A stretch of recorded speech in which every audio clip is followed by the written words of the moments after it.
el equipo, pero al encenderlo, la frecuencia que genera en esta carga horizontal aplicada sobre la parte superior de la estructura es del 0.97 la frecuencia, y un tercer caso con 20 veces la frecuencia. Bueno, ayer empezamos viendo este primer caso, que es cuando se prende el equipo y genera una frecuencia de 0.05, la frecuencia que tiene la estructura.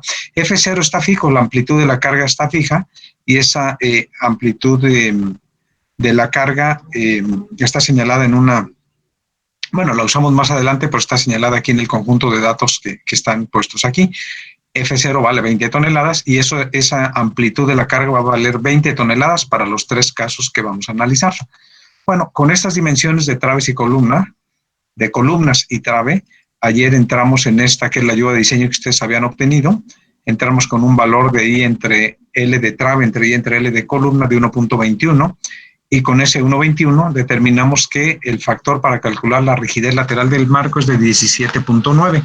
Esto implica que la rigidez entonces del marco es 17.9 y entre L cúbica de la columna llegamos a que su rigidez es de 772.96 toneladas por metro. El valor del desplazamiento estático que llamamos en la solución cuando teníamos una carga armónica senoidal, ese término F0 entre K es 20 entre 772, que da 0.0259 metros. Bueno, la frecuencia con la que vibra el marco, que es la raíz de rigidez entre masa, está dado por esto, eso también lo hicimos el día de ayer, y el periodo resulta de 0.20 prácticamente, 0.2 segundos. Bueno, viendo la respuesta ya, el factor dinámico de carga que llamábamos al término que multiplica a este valor de F0 entre K, que es el desplazamiento estático, vamos a ver cómo se comporta el factor dinámico de carga dando valores al tiempo y haciendo una gráfica. En este primer caso, la frecuencia es el 5% de la frecuencia que tiene la estructura. Como la frecuencia de la estructura es de 31.8, este 0.05 por 31.8, esta es la frecuencia que tiene el motor en este primer caso que vamos a analizar. Es decir, la carga es F0 seno de 1.59 por el tiempo. Ese es el valor de la frecuencia que genera el motor. F0 es 20 toneladas. Bueno, de esa manera lo que nos interesa por lo pronto ver es cómo se comporta el factor dinámico de carga. El factor dinámico de carga lo platicamos ayer. Si graficamos esa expresión que está puesta ahí entre corchetes rectangulares, pues nos da una gráfica como la que tenemos aquí, donde se identifican dos periodos de vibrar. Un periodo que está asociado propiamente al periodo de la aplicación de la carga, es decir, 2pi entre 1.59, 2pi entre 1.59 da 3.95, que es el periodo de aplicación de la carga, y aquí se ve claramente que la respuesta del factor dinámico de carga como función del tiempo se va repitiendo cada 3.95 segundos, que es el periodo de aplicación de la carga. Pero si ampliamos una zona de aquí del inicio de la curva, que podríamos tomar cualquier parte, pero tomé la parte inicial de este factor dinámico de carga, obtenemos la figura que está aquí abajo, y ahí nos dimos cuenta que aparte de que se va repitiendo con un periodo largo de 3.95, también se va repitiendo las oscilaciones en un periodo más corto, que es este periodo de 0.197, que es el periodo que tiene la estructura, es decir, 2pi entre 31.8, que es la frecuencia de la estructura, que eso resulta 0.197, es esto que viene aquí, crece y luego atrás se vuelve horizontal, vuelve a crecer y se vuelve horizontal. Eso lo va haciendo repetidamente cada 0.197 segundos, que es el periodo de la estructura. Aquí está señalado el 0.197, que es donde empieza a repetir otra vez y empieza a repetir, y así vamos de manera continua. Entonces, al graficar este factor dinámico de carga, pues lo que nos damos cuenta es que queda en las propias oscilaciones que tiene el sistema de un grado de libertad, quedan perfectamente identificadas las dos frecuencias. La frecuencia de la estructura y la frecuencia que corresponde a la carga armónica que se está aplicando. Bueno, el segundo caso que vamos a analizar es cuando, bueno, aquí vemos algo también que concluimos el día de ayer, que el factor dinámico de carga máximo, ayer ya también lo comentamos, es 1. Eso ayer lo vimos también. Y ese caso se presenta cuando tenemos una frecuencia de aplicación de la carga que es muy pequeñita con relación a la frecuencia que tiene la estructura. Fíjense, la frecuencia de aplicación de la carga es de 1.6 prácticamente radianes por segundo contra 31.8, que es la frecuencia de la estructura. Cuando están así de separadas, eso significa que el factor dinámico de carga máxima llega solamente a un valor de 1, a la unidad.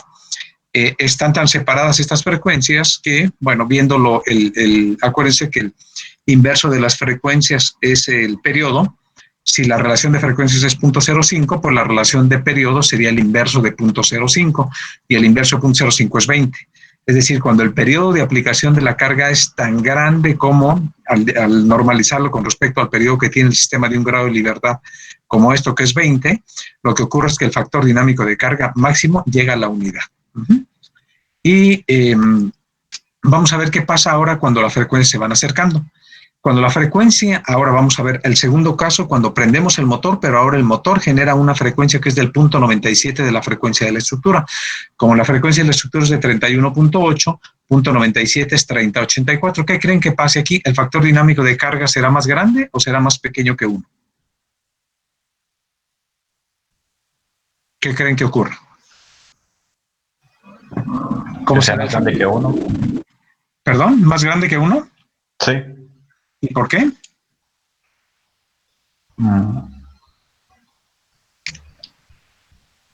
Espere, creo que no. ¿No? A ver, o alguien más, a ver. Digo, está bien, a lo mejor contestaste correctamente, pero a ver, díganme por qué, a ver a quién se le ocurre, por qué. Si acaso opinan que es más grande que 1, ¿por qué?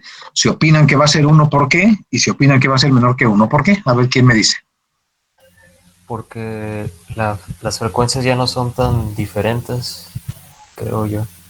Ajá, y entonces, ¿qué va a ser? ¿Mayor que 1 o menor que 1? Creo que sí es mayor que 1. Ok, las frecuencias, tiene razón, no son tan diferentes, pero yo más bien diría un poquito más allá de ser no son tan diferentes, porque no ser tan diferentes puede ser que sí sean diferentes, pero no tanto, tal como lo estás diciendo. Aquí la cosa es que si ustedes ven qué tan diferente es 38 de 31.8, pues en realidad están muy cercanas una a la otra, entonces no diría yo no son tan diferentes, yo diría las frecuencias son muy cercanas una a la otra. Y entonces, ¿qué concluyen? La frecuencia de aplicación de la carga es muy cercana a la frecuencia que tiene la estructura y aparte estamos aplicando una carga de tipo senoidal. ¿Qué concluyen con respecto a lo que vimos el día de ayer? Que entraría en... Pues que está muy cerca de entrar precisamente en resonancia. ¿Y qué pasaba en resonancia? FDC tiende a infinito. El desplazamiento tiende a infinito. Ajá, y ahorita lo que estamos analizando es el factor dinámico de carga. Y el factor dinámico de carga también tiene infinito. Quiere decir que aquí necesariamente el factor dinámico de carga va a dar muy grande, puesto que las frecuencias están a punto de ser iguales. Y cuando son iguales, pues fue el caso que estudiamos ayer, que es lo que llamamos resonancia. Pues quiere decir que en este caso, fíjense que lo que ocurre es que si yo grafico el factor dinámico de carga, igual como el que es este mismo, vamos a recordar el factor dinámico de carga es esta expresión. No la estoy repitiendo en la siguiente diapositiva ahorita, cuando menos al inicio, porque pues esta es la misma expresión. Lo único que estoy cambiando es que aquí teníamos una frecuencia de la carga que era esta, de 1.59, contra la frecuencia de la estructura 31.8. Esto mismo lo voy a graficar en el caso que sigue, pero ahora con esta frecuencia de aplicación de la carga, la de la estructura no cambia, porque no estamos cambiando nada de la estructura, solamente estamos cambiando la carga que está aplicando el motor cuando se enciende. Bueno, pues en este caso obtenemos esto. Va creciendo el factor dinámico de carga y crece hasta un valor, pues si lo ven aquí, cercano a 40. No llega a 40, pero llega un valor cercano a 40 y empieza a disminuir hasta que llega otra vez prácticamente a 0 y empieza a incrementar otra vez y así se va. ¿Por qué de pronto empieza a crecer hasta llegar a un máximo y luego se empieza a reducir? Porque este pequeño desfase, aunque es pequeño desfase entre la frecuencia de aplicación de la carga de 30.84 contra 31.8, o bien si lo quieren ver en periodos a través de 2pi entre este y 2pi entre este, el periodo de la estructura que ya habíamos visto es 0.197 y el periodo de la carga es 0.24. Este pequeño desfase entre los periodos de aplicación de la carga y de la estructura hace que inicialmente se empiece a incrementar, pero después llega hasta un valor máximo y empieza a reducirse porque llega a haber un momento, el desfase, dado que tienen ese desfase entre la estructura y la carga, lo que va haciendo es que eventualmente ya la carga, en lugar de estar actuando en la dirección que se está moviendo la estructura, en el sentido en el que se está moviendo la estructura, de pronto la carga va en sentido contrario del movimiento que está teniendo la estructura. Entonces, el movimiento, si es de izquierda a derecha, llega a momentos en que por el desfase que van teniendo en el tiempo, llegan momentos en que aunque la estructura se esté moviendo de izquierda a derecha, de pronto la carga se está aplicando de derecha a izquierda. ¿Cuándo son esos casos? Pues de aquí en adelante. Cuando llega este máximo y empieza a contrarrestar el sentido del movimiento con el sentido de la fuerza y empieza a reducir el movimiento hasta llegar a cero. Pero al llegar aquí empieza otra vez un proceso en el que el sentido de aplicación de la carga coincide con el sentido en que se está moviendo el sistema de un grado de libertad y empieza a incrementar hasta que llega un máximo y empieza a decaer y así va. Esto va periódicamente moviendo como lo ven ahí. Aquí, ¿qué tanto tiene que transcurrir para este desfase y llegar otra vez aquí? Pues si ven, transcurrió poco más de 6 segundos, y 6 segundos tiene que ver con el desfase que hay entre el periodo de punto 24 con el periodo de punto 19.7. Bueno, se puede determinar numéricamente cuánto tiempo transcurre para que eso pase, pero bueno, en este caso ese desfase le originó como 6 minutos para llegar otra vez a cero. Y si yo separo una parte inicial y la gráfico, pues esas oscilaciones que están viendo en esta gráfica del lado izquierdo ahora se ven aquí. Aquí ya no se ven dos frecuencias sí se ve un periodo muy claro de aquí hasta acá, pero estos 6 y tantos segundos no tiene que ver ni con el periodo de la estructura ni con el periodo de aplicación de la carga, sino tiene que ver que pasaron 6 segundos para que vuelva a llegar a cero por el desfase que hay entre el número de punto 24, que es la aplicación de la carga, con el periodo del sistema de un grado de libertad, que es de punto 197. Entonces, esos 6 segundos que tarda atrás en llegar aquí tiene que ver con ese desfase. Pero con relación al periodo que tiene la estructura y el de la carga son tan parecidos que si yo le redondeo a 2 dígitos, aquí es punto 2 y acá también es punto 2, que lo que sí se refleja aquí en el máximo y en los que va teniendo aquí, pues son propiamente el periodo de punto 2 segundos. Es decir, si ven de aquí de este mínimo a este otro mínimo, prácticamente son punto 2 segundos, que oscilaciones pequeñas que va teniendo, pues es el periodo de los dos. Prácticamente uno punto 19.7 y el otro punto 2.4, pues es prácticamente el tiempo que transcurre entre un mínimo y un mínimo, o bien entre este máximo y este otro máximo, transcurre de punto 3 a punto 5, que son punto 2 segundos. Es decir, lo que sí queda evidente en las oscilaciones que está teniendo es el periodo que tiene tanto la carga como la estructura, que prácticamente son iguales. Pero aquí la idea es que, a diferencia del caso anterior, fíjense cómo grafiqué acá el factor dinámico de carga y el valor máximo llegaba a 1. Aquí está la unidad, que es lo que dijimos, cuando la relación de frecuencias es muy pequeña, 0.05, esto llega máximo a 1. Y cuando la relación de frecuencias es casi 1.97, aquí llegó casi a 40, fíjense cómo el hecho que estén muy cercana a la frecuencia de aplicación de la carga a la frecuencia de la estructura, pues crece muchísimo el factor dinámico de carga, lo cual no es sorpresa por lo que habíamos visto el día de ayer con relación a al efecto de resonancia. ¿Y qué ocurrirá ahora en el tercer caso cuando la frecuencia, bueno, aquí lo que vemos, miren, el factor dinámico de carga aquí está anotado, 33.33, y esto es cuando la relación de frecuencias es 0.97, o bien cuando la relación de periodos es el inverso de 0.97, si trabajamos con periodo, cuando la relación de periodos es de 1.03, o sea, el periodo de aplicación de la carga con respecto al de la estructura solamente varía 3%, siendo diferente 3%, origina este comportamiento. Pero ¿qué ocurre ahora en el tercer caso? Cuando la frecuencia de aplicación de la carga es ahora mucho más grande que la frecuencia de la estructura, que es el último caso. Cuando la frecuencia de aplicación de la carga es 20 veces la de la estructura, eso nos lleva a que la frecuencia de aplicación de la carga es de 635 contra la de la estructura, que es de 31.8. Vean la gran diferencia, 635 contra 31.8. Si yo grafico nuevamente el factor dinámico de carga, ahora hace esto. Pin, pin, pin, pin, pin, pin, pin. Fíjense qué valor máximo adquirió el factor dinámico de carga. 0.05, como lo ven aquí. Y aquí lo que estamos viendo es, él tiene la estructura, esa no ha cambiado porque la estructura nunca la modificamos, un periodo de 0.197 segundos, y sin embargo el periodo de aplicación de la carga, que es 2pi entre 635.93, el periodo de aplicación de la carga es de 0.0099, es un periodo muy, muy pequeñito con relación al que tiene la estructura. Y el comportamiento es esto. Fíjense qué valor llegó, 0.05. En el primer caso, cuando la frecuencia era 0.0, la frecuencia de la carga era 0.05, la frecuencia de la estructura llegó a 1. En el segundo caso, que la frecuencia era casi la frecuencia de la carga, casi la de la estructura, 0.97, llegó a 33 veces el factor dinámico de carga. Y en este último caso, en que la frecuencia de aplicación de la carga es 20 veces la frecuencia de la estructura, factor dinámico de carga dio tan solo de 0.05. A ver, entonces, ¿qué les haría concluir si yo sigo creciendo el valor de la frecuencia de aplicación de la carga? En lugar de ser 20, como lo tengo aquí, si yo lo hiciera, por ejemplo, la frecuencia de aplicación de la carga es 1000 veces la frecuencia de la estructura. ¿A qué valor creen que vaya tendiendo el factor dinámico de carga? A 0. A 0, exactamente. Quiere decir, fíjense qué interesante esto, que cuando tienen ustedes una carga armónica aplicada en un sistema de un grado de libertad, si la frecuencia de aplicación de la carga coincide con la frecuencia que tiene la estructura y no hay amortiguamiento, el factor dinámico de carga y por lo tanto el desplazamiento del sistema de un grado de libertad tiende a infinito.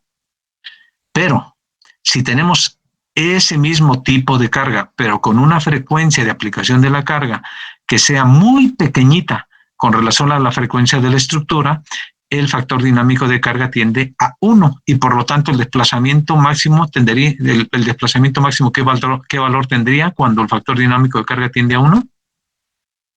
¿Cuál sería el desplazamiento máximo del sistema de un grado de libertad? ¿Cuál será? F0 sobre K.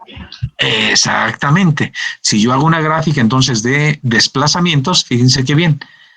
Si yo grafico en el eje horizontal, eje de las abscisas, la relación de frecuencias, cuando la relación de frecuencias poniendo en el numerador a la frecuencia de aplicación de la carga dividida entre la frecuencia que tiene la estructura, cuando esa relación de frecuencias tiende a 0, el desplazamiento máximo del sistema de un grado de libertad tenderá a ser F0 entre K.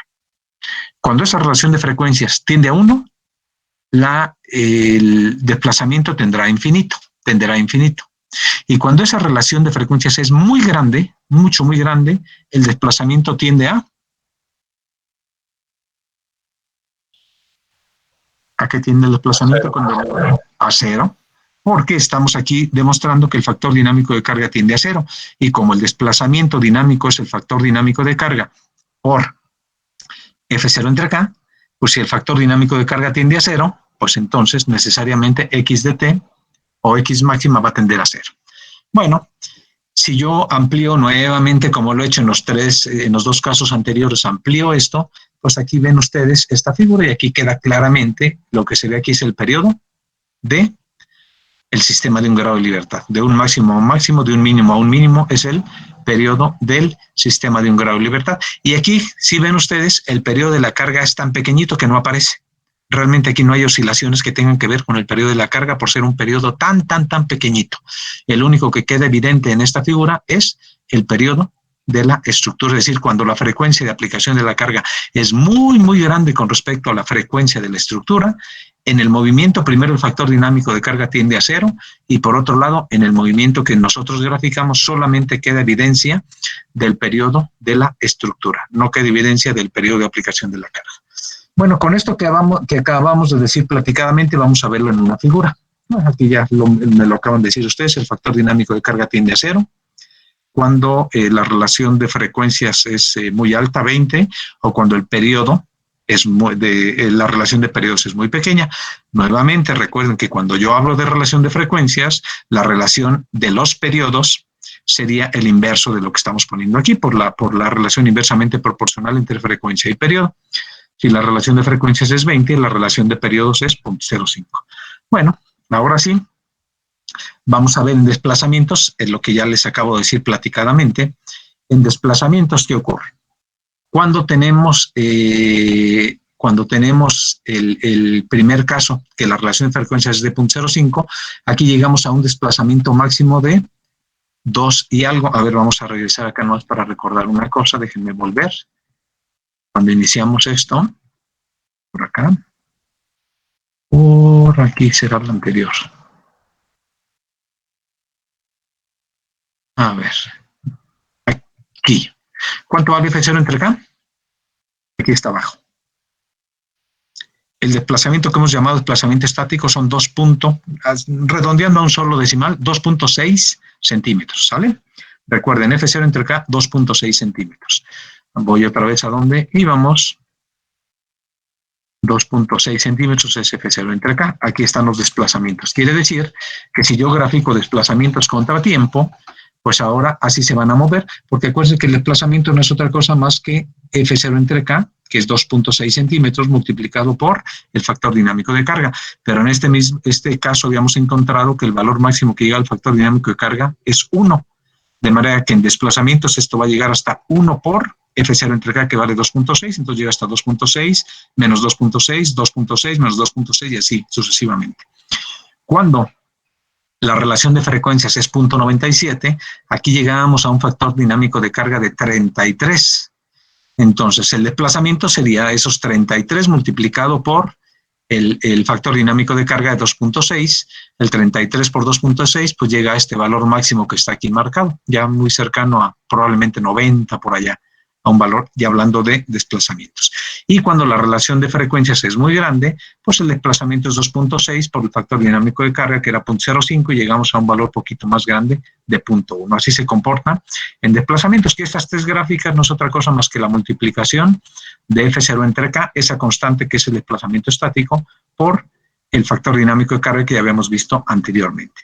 Bueno, con esta idea, si nosotros graficamos ahora sí el factor dinámico de carga como función de la relación de frecuencias, acabamos de concluir que nos da una figura así. Yo solamente saqué aquí 3 valores porque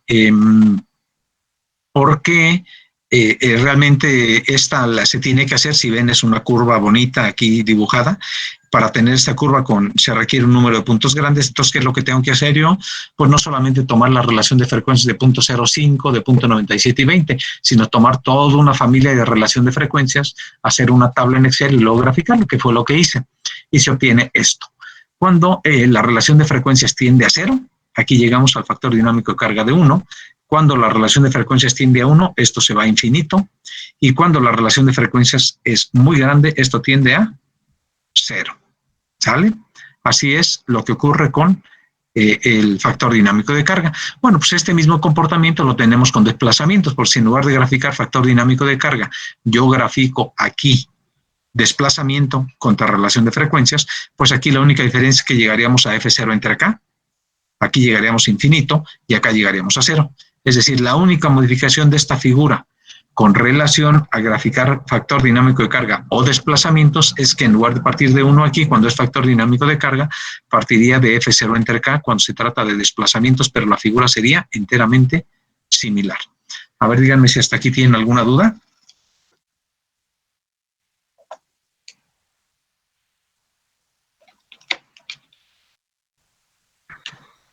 ¿Ninguna? ¿Seguras y seguros? ¿Ninguna duda? Yo la verdad que no entendí muy bien la gráfica, no sé si me podría explicar de nuevo, por favor. Claro que sí. Sí, mira, lo que hice, a ver, ¿entendiste el ejercicio anterior? Sí, más o menos, ¿o te quedaste desde ahí con algún problema? No, aquí más que nada cómo se graficó, cuál fue el resultado de ella. Ah, pues mira, lo que hicimos es que nosotros, o sea, la pregunta te decía si habías entendido bien lo que hicimos anteriormente, porque si entendiste bien lo que hicimos anteriormente, pues aquí ve, por ejemplo, voy a regresar desde el primer caso. Este es el primer caso que vimos, y aquí si ves tú, aquí lo que tenemos es una relación de frecuencias de, a ver, déjenme quitar para cambiarlo. Aquí lo que tenemos es una relación de frecuencias de 0.05, ¿sale? Dime qué relación, a ver, tú que me preguntaste, para la relación de frecuencias de 0.05, ¿cuál es el factor dinámico de carga máximo de la figura que estás viendo ahí? ¿Cuál es el valor máximo que adquiere el factor dinámico de carga? Aproximadamente mayor a 1, ¿no? O bueno, cerca.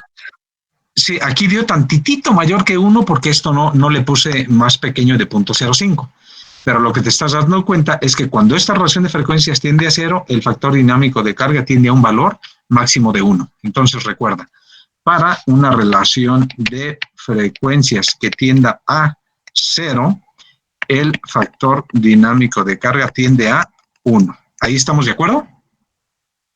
Sí, todo. Ok, vamos al que sigue.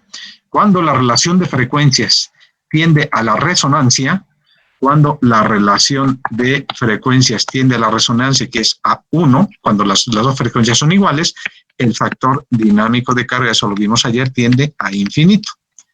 Aquí no se fue a infinito porque esta frecuencia de 3084 no es la misma que esta de 318. Aquí se fue a un valor máximo de 33, que es lo que les había puesto por aquí, llegó a 33, pero en general, cuando la frecuencia tiende a 1, el factor dinámico de carga tiende a infinito. Vamos en el último caso. Aquí tenemos una relación de frecuencias de 20. Cuando la relación de frecuencias es muy grande, esto es un valor muy grande, dime hacia dónde tiene el factor dinámico de carga. ¿Tiende a? ¿A qué? Con esta figura que estás viendo aquí. Tiene un máximo de 0.5. Sí, y entonces va tendiendo a qué. Si yo sigo creciendo la relación, aquí llegué a una relación de frecuencias de 20. Ahora, si me voy a una relación de 40, de 50, de 100, de 500, de 1000, ¿a qué crees que tiende el factor dinámico de carga? Pues me atrevería a decir que a lo mismo, ¿no? Porque es senoidal. Sí, pero no a lo mismo. ¿Qué es lo mismo? En realidad aquí, si tú lo ves, pasamos de un factor dinámico de carga de 1 para una relación de frecuencias infinito cuando las frecuencias son iguales, y aquí 0.05. Y 0.05 está muy cercano ¿a qué valor? Al 0. Al 0. Entonces, lo que sí podemos afirmar, y eso lo puedes checar tú, si tienes duda de para que esto cambie o no, pues haz este caso, es nomás graficar la ecuación que les puse cuando empezamos este ejercicio hace 2 diapositivas, grafícale y ponle tú por curiosidad, en lugar de una relación de frecuencias de 20, pon una relación de frecuencias de 500. Y ahí te vas a dar cuenta que ya no vas a obtener una gráfica con 0.05, sino a lo mejor vas a encontrar una gráfica que está variando de 0.01 a 0.01, a menos 0.01, o sea, está tendiendo a 0. Está tendiendo a 0. Bueno, pues esta gráfica que te estoy poniendo acá solamente es un resumen. Cuando la relación de frecuencias tiende al valor de 0, el factor dinámico de carga teníamos 1. Cuando la relación de frecuencias era 0.97, por acá, nada más que no alcanza a salir en la gráfica, llegamos a un valor de factor dinámico de carga de 33.33. Y cuando la relación de frecuencias estamos en un valor grande, esto tiende a 0. Entonces, tengo estos 3 puntos, este y todos los puntos intermedios. ¿Qué tendría que hacer yo? Pues poner una familia de relaciones de frecuencias que no sean solamente esto, sino toda una familia de valores de relaciones de frecuencias, y para cada una de ellas ir calculando el factor dinámico de carga máximo. 1, 2, 3, todas esas, y luego graficar este par de columnas en Excel, que es lo que tenemos aquí. Esta gráfica, o sea, en el ejemplo que acabamos de hacer, solamente tengo 3 puntos, que es este, y es un valor con una relación de frecuencias que aquí no alcanza a llegar, pero es para una relación de frecuencias de 20.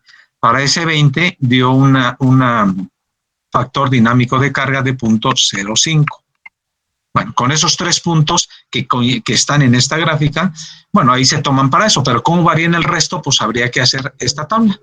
Una tabla en que varíes un número más grande de relaciones de frecuencias, que es el eje horizontal, contra el factor dinámico de carga máxima, igualito como lo hicimos en los 3 casos anteriores, pero ahora tomando una familia mucho más grande de relaciones de frecuencias.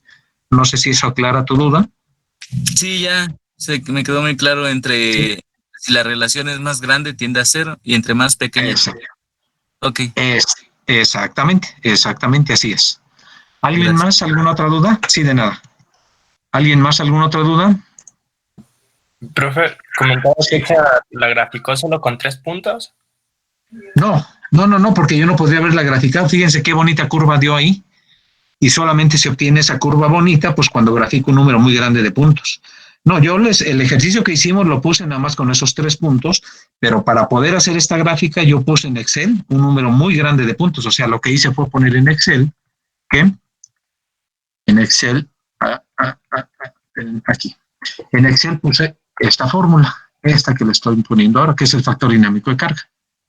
¿Con qué datos? Pues este está fijo, este lo dejé fijo, y la frecuencia de aplicación de la carga la vi variando en un conjunto muy grande de valores, un número muy, muy grande de valores para que tuviera un número muy grande de relación de frecuencia de omega mayúscula entre omega minúscula.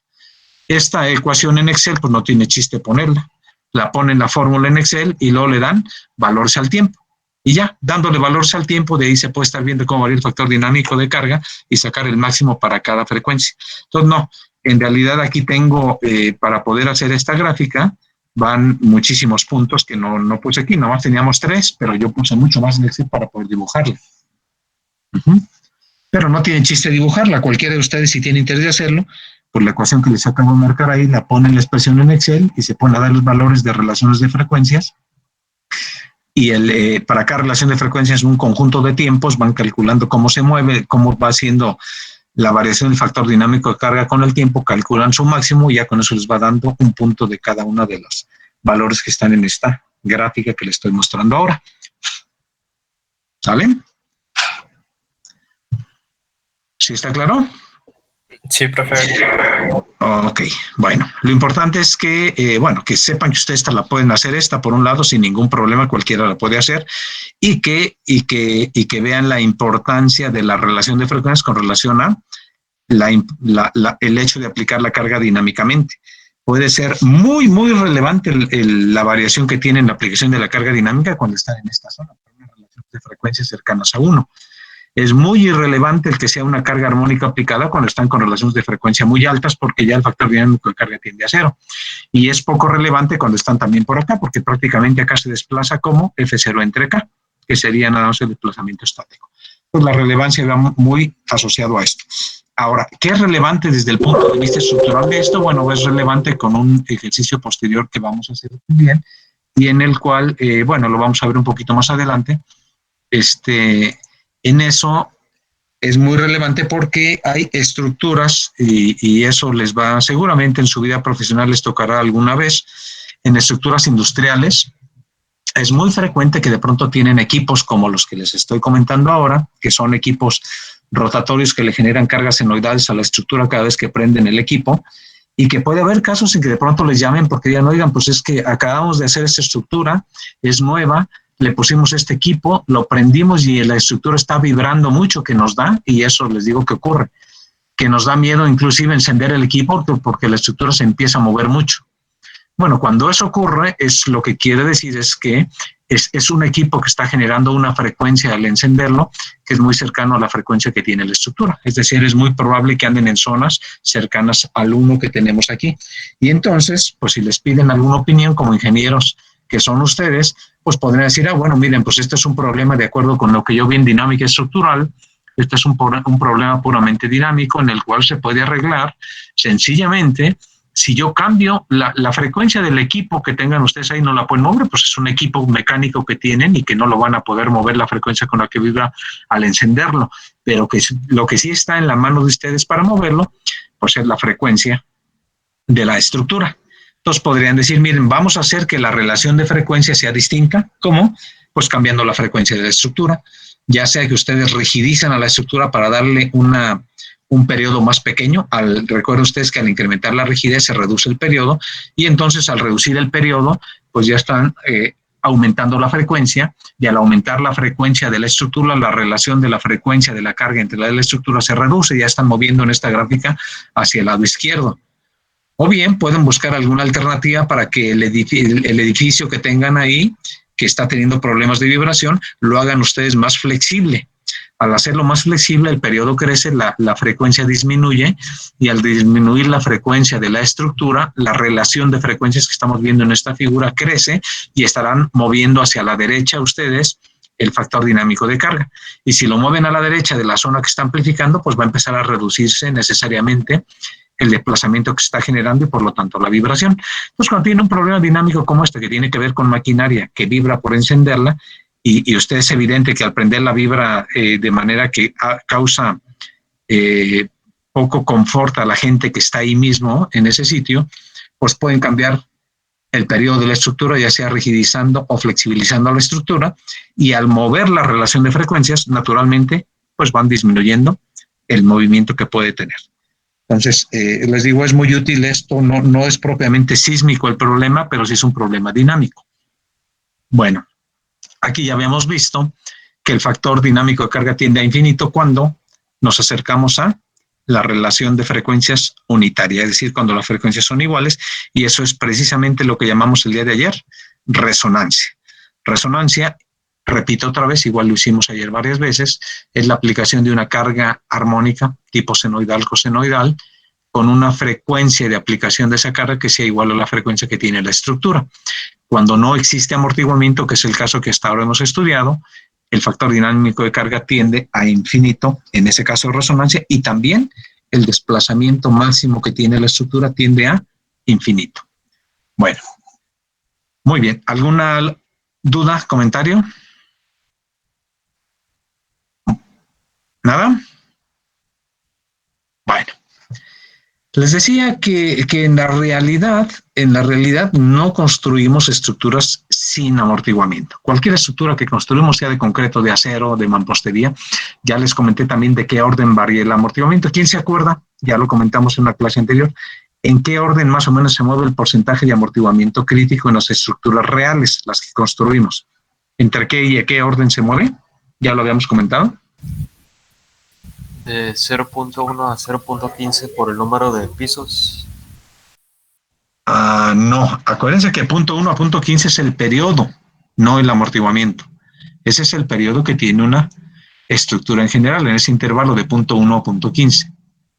Pero no el amortiguamiento. El amortiguamiento lo comentamos también cuando vimos el método de decremento logarítmico. Ahí dijimos en las estructuras reales el amortiguamiento, el porcentaje de amortiguamiento crítico anda más o menos de este orden. A ver, ¿quién se acuerda? Su compañero se acordó de algo, pero no era el amortiguamiento, era... a ver, ¿sí? ¿Entre qué, perdón? 3 y 7. Ok. General un poquito menos. Varía en general entre el 1% y máximo el 7% en efecto. 1% asociado a estructuras de qué material?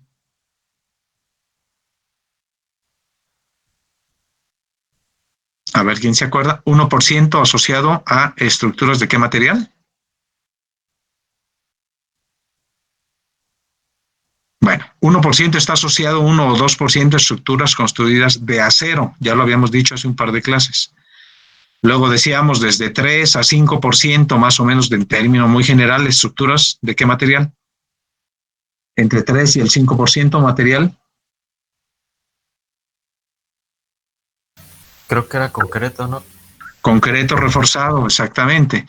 Y por arriba del 5, 6, 7 máximo, por ahí, ¿estructuras de qué material? Mampostería. Mampostería, ok. Entonces, en los extremos lo tenemos desde estructuras de acero muy bajos, tan bajos como el 1%, hasta estructuras de mampostería que pueden ser del 5, 6, máximo 7%, dependiendo de la mampostería, depende de varios parámetros. Pero en estructuras reales nos movemos entre el 1 y el 7%, pero cualquier estructura que construimos, no hay una sola estructura que no tenga amortiguamiento. Bueno, y entonces, en este caso, vamos a estudiar el mismo sistema de un grado de libertad sometido a una misma carga armónica, la misma carga que vimos anteriormente, pero ahora le vamos a poner un amortiguador de tipo viscoso. El diagrama de cuerpo libre, esto ya lo hemos hecho muchas veces en todos los casos anteriores, tenemos la fuerza que se genera el amortiguador, la fuerza en el resorte, la fuerza de inercia y la fuerza externa que se está aplicando, que en este caso estoy suponiendo inicialmente que se aplica de izquierda a derecha. Y por eso las tres fuerzas restantes van en sentido contrario porque intentan regresar al sistema de un grado de libertad a su posición original. La fuerza en el resorte ya lo habíamos visto muchas veces K por X, pero ¿cuánto vale la fuerza en el amortiguador cuando es un amortiguador viscoso? ¿Quién se acuerda? Quien haya intentado hacer la tarea, pues ahí lo tuvo que utilizar. ¿Cuánto vale la fuerza en el amortiguador cuando es un amortiguador de tipo viscoso? El coeficiente de amortiguamiento por la velocidad. Exactamente, el coeficiente de amortiguamiento por la velocidad, ahí lo tenemos, y la fuerza de inercia pues es masa por aceleración. Haciendo suma de fuerzas en X de todas las fuerzas que están aplicadas ahí y considerando que lo que vaya de derecha a izquierda es positivo, nos queda entonces que masa por aceleración más coeficiente de amortiguamiento por velocidad más K por X menos F0 seno de omega T igual a 0. Recuerden nuevamente que dentro de esto F0 es la amplitud de la carga senoidal que estamos aplicando y omega mayúscula, que ahora se las estoy mostrando, esta omega mayúscula es la frecuencia de aplicación de la carga. Bueno, si yo paso ese término negativo a la derecha, nos queda entonces esta ecuación, que aparte estoy dividiendo entre la masa, nos queda que la aceleración más entre m por velocidad más k entre m por desplazamiento igual a F0 entre m seno de omega t. Vamos a introducir un nuevo término, bueno, que de hecho no lo vamos a introducir, ya lo habíamos introducido, aunque recuerdo cuando vimos vibración libre con amortiguamiento, pues con amortiguamiento nos quedaba una expresión enteramente similar aquí, nada más que estaba igualada con ¿qué? La parte derecha de la igualdad era igual a ¿qué? Cuando teníamos vibración libre con amortiguamiento. ¿Quién se acuerda? La parte izquierda es la misma. Estos tres términos son los mismos que aparecían cuando analizamos el caso de vibración libre con amortiguamiento, pero la parte derecha, es decir, a la derecha de la igualdad, ¿qué resultaba? Igual a... ¿Quién se acuerda? ¿A cero? A cero, claro, porque cuando lo que provoca el movimiento son condiciones iniciales, pues esta ecuación queda igual a cero. En este caso no queda igual a cero porque tenemos una vibración forzada. Estamos aplicando una carga sobre la estructura. Bueno, quiere decir que nuevamente, igual que el caso anterior de vibración forzada con carga senoidal sin amortiguamiento, esta también es una ecuación diferencial de segundo orden con coeficientes constantes no homogénea, cuya solución, bueno, antes de poner la solución, aquí recordemos desde que vimos vibración libre con amortiguamiento que la relación del coeficiente de amortiguamiento entre la masa le llamamos 2 beta, a la relación de rigidez entre masa no es otra cosa más que la frecuencia al cuadrado. Y, bueno, aquí lo estoy repitiendo. Y ahora sí, que la solución de esta ecuación es la solución homogénea más la solución particular. ¿La homogénea ya la tenemos o no? La homogénea es cuando esta ecuación está igualada con cero. Esa solución de una ecuación diferencial como esta igualada con cero, ¿ya tenemos su solución? ¿O no? Sí.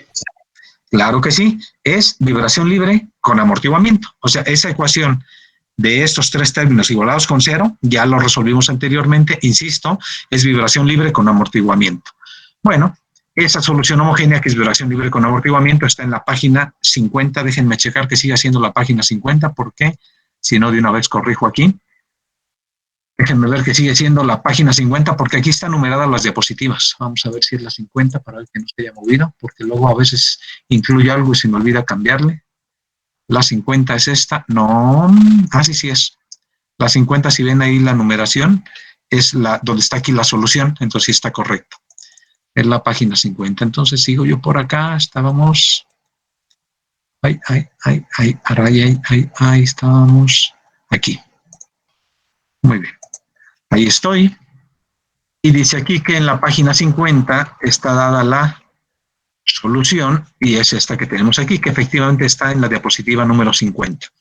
Bueno, la solución homogénea, esta era E a la menos beta t por A coseno omega d por t más seno de omega d por t. Recuerden que omega d es la frecuencia amortiguada. Esta omega d es la frecuencia amortiguada que está dada por la frecuencia, sin amortiguar, la omega nada más sin ningún subíndice, multiplicado por la raíz cuadrada de 1 menos psi al cuadrado, 1 menos el porcentaje del amortiguamiento crítico al cuadrado. Eso es omega d. Y beta, pues ya lo acabamos de ver, que beta es entre 2 veces la masa. O bien también beta, reduciéndolo, lo podíamos también calcular, lo hicimos en el caso de vibración libres con amortiguamiento. Beta es psi por la frecuencia, psi por la frecuencia. Bueno, la solución particular en este caso proponemos una solución que incluya un término seno y coseno. ¿Por qué? Propongo una solución particular que tiene seno y coseno por esto que está allí. Lo que tenemos, recuérdense que la solución particular se propone y se sustituye en la ecuación diferencial, que es esta, la ecuación número 5. Pero, ¿por qué estoy poniendo como solución particular algo que tenga seno y coseno? Porque al sustituir en esta ecuación que tenemos aquí, tenemos una segunda derivada, una primera derivada y tenemos la solución que vamos a proponer, la solución particular. Entonces, fíjense que si yo propongo nada más un seno como solución particular, al derivarlo me va a quedar aquí un coseno y me va a quedar aquí un seno otra vez, pero voy a tener una suma de senos y cosenos que están igualados solamente con un seno y entonces me complica poder despejar. Sin embargo, si lo que yo pongo aquí es una función senos y cosenos, pues al estar sustituyendo aquí van a quedar senos y cosenos que ya voy a poder ahora sí despejar para fines de encontrar las constantes que ando buscando. Entonces, el proponer senos y cosenos es porque aquí tenemos, tenemos el desplazamiento, una primera derivada que va a dar, si aquí pongo seno, aquí va a dar coseno y vuelve a dar seno acá. Si aquí pongo coseno como solución particular, aquí va a dar seno y acá vuelve a dar coseno. Entonces es preferible, dado que de todos modos vamos a tener senos y cosenos, aunque solamente ponga yo como solución particular o proponga como solución particular seno coseno, pues mejor, preferible proponer una suma de seno y coseno desde la solución particular para poder dar solución a esto. ¿Sale? Bueno, entonces, proponiendo esta solución, la sustituimos en ecuación diferencial y entonces se obtiene, que para sustituir esta solución en la ecuación 5, tengo que encontrar primero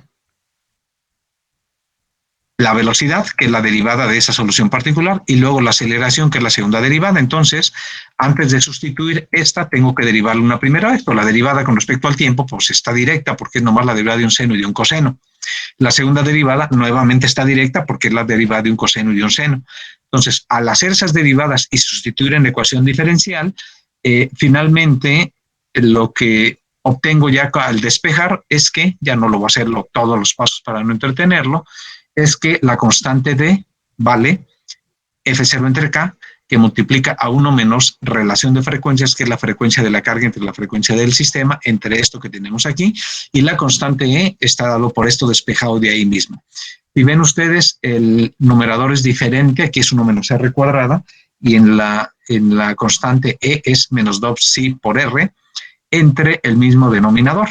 Pero ya tenemos esas dos constantes y por lo tanto la solución particular, que es D por el seno de omega t más E, que es esta constante por el coseno de omega t, resulta esto. Si ya tenemos la solución particular y ya teníamos la solución homogénea, que es la que tenemos acá, esta es la solución homogénea, pues la solución total es la suma de la solución homogénea más la particular.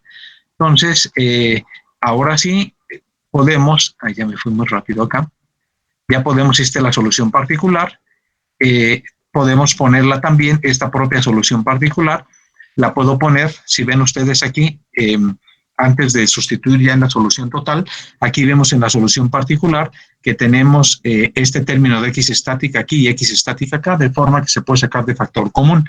Si yo saco factor común x estática, y aparte también de una vez, ya les había dicho que lo que está en la parte de abajo de esta división, es decir, en el denominador, es el mismo aquí y acá.